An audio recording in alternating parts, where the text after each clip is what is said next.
So, AG, tell me a little bit about the United Nations Sustainable Development Goals and why it's important for farmers and ranchers. You might remember in 1985, the United Nations came out with the Millennial Goals ready to be implemented by the year 2000, and remarkably, they were achieved globally, and they were efforts to alleviate poverty, hunger, child mortality, all the different things that at the time continued to be plaguing populations all over the planet.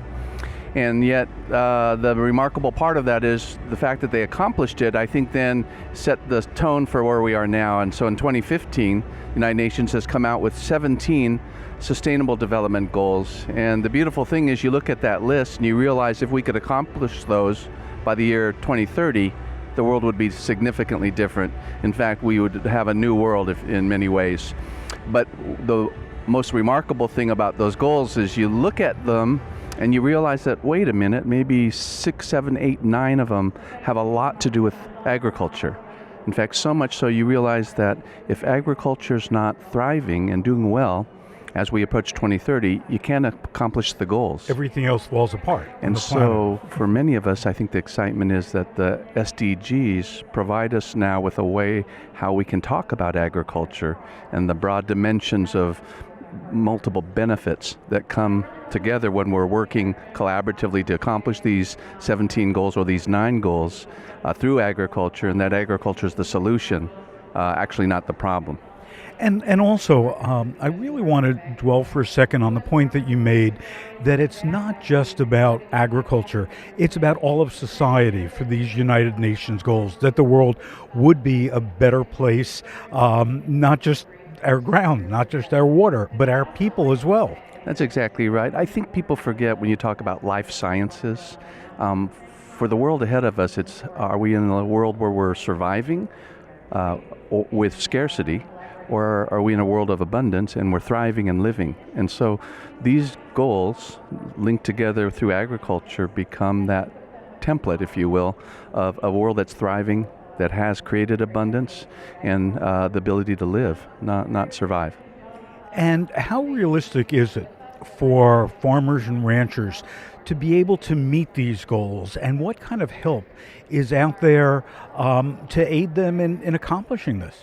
Well, in a couple ways that you might agree or disagree, but the most important thing that I see is we have the capacity globally to fulfill these goals and accomplish these goals today. We don't necessarily have the will to do that.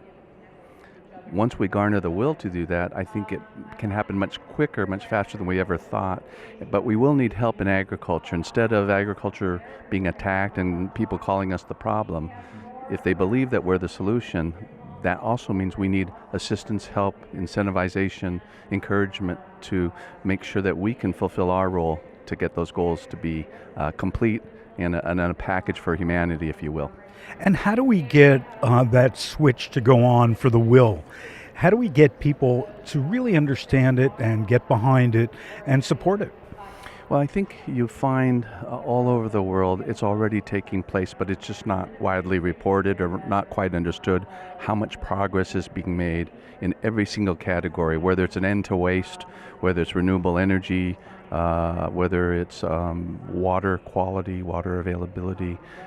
We're moving much faster. All of us who have been farmers for a while, I'm 40 plus years into my career, we don't farm anything like the way we did 40 years ago, and we won't farm a whole lot like, actually, let me put it this way, the toolbox for improvement has never been more dynamic, and it's becoming more dynamic with every year that passes, especially as we start to link this collaborative view on how we need to work together across disciplines, across aisles, if you will, too.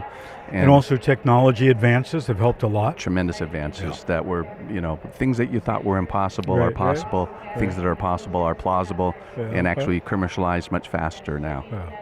So we're excited. It's an exciting time, not a desperate time. Well, AG, as always, your insights and your work, we appreciate it. Thank you, Phil. Sure appreciate the opportunity to share with you. Okay. Bye.